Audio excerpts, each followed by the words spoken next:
The Trump administration is increasing aid to Christians and other religious minorities ravaged by the Islamic State in northern Iraq. At the urging of Vice President Mike Pence, the United States Agency for International Development, USAID, plans to send millions of dollars to the Christian and Yazidi communities in that region. The spokesman said USAID is committed to creating the conditions so that these communities can return safely to their ancestral homes. In the summer of 2014, ISIS captured the capital of the Yazidi people, called Sinjar, forcing women into sex slavery and training boys to become ISIS fighters. Here's a look back at what I saw when I visited one of their refugee camps in northern Iraq and heard their chilling stories. In just one day, thousands of Yazidis went from living in their ancient homeland to a UN refugee camp like this one. After ISIS captured Sinjar, the main city of the Yazidis, most of them live now in camps like this. Nearly 20,000 live in this one alone. But a few here have made the harrowing escape out of the hands of ISIS. So when they were selling us girls, the buyer would come in to take his slave.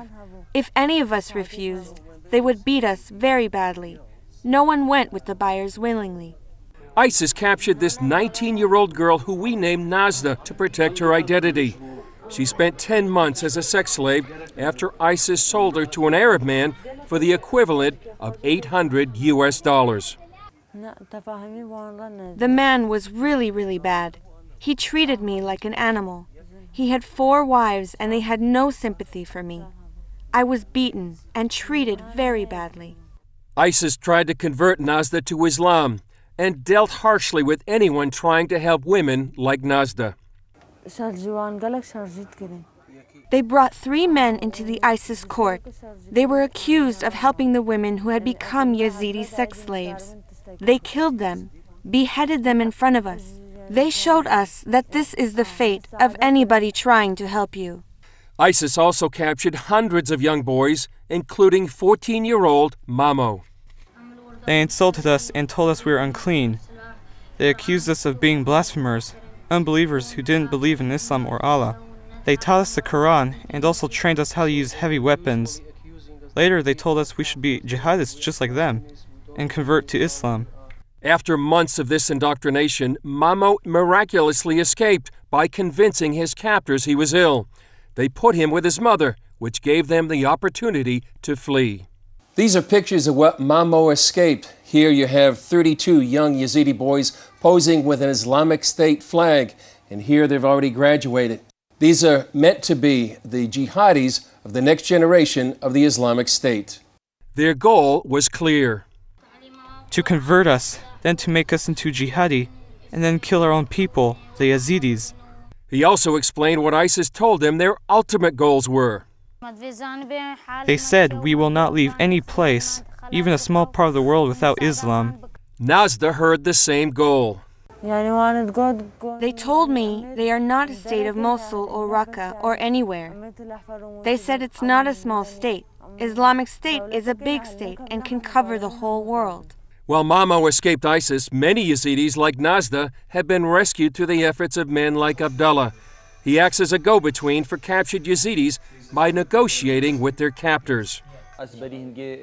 Before ISIS took over Sinjar, I used to buy and sell things inside Syria.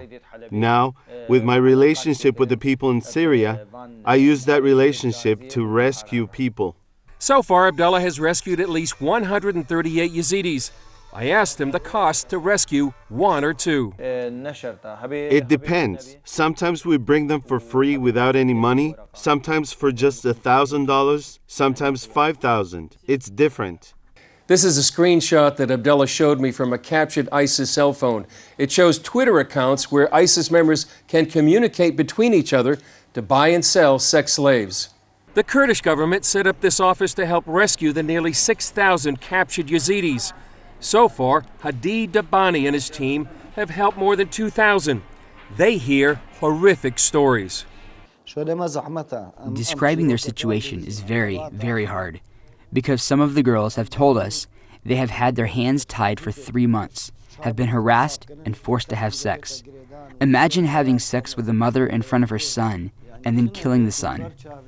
The plight of one 13-year-old brought Dubani to tears. I tried very hard to rescue her. She's been married 5 times.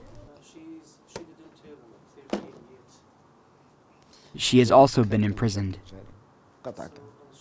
Success stories like Nazda make their efforts worthwhile, and Dubani pleads for more help.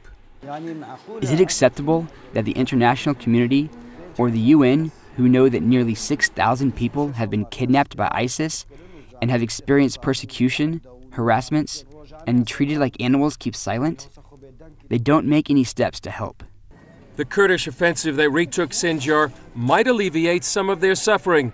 Until then, many Yazidis, like these small children, remain in refugee camps, and other Yazidis continue to languish in the clutches of ISIS.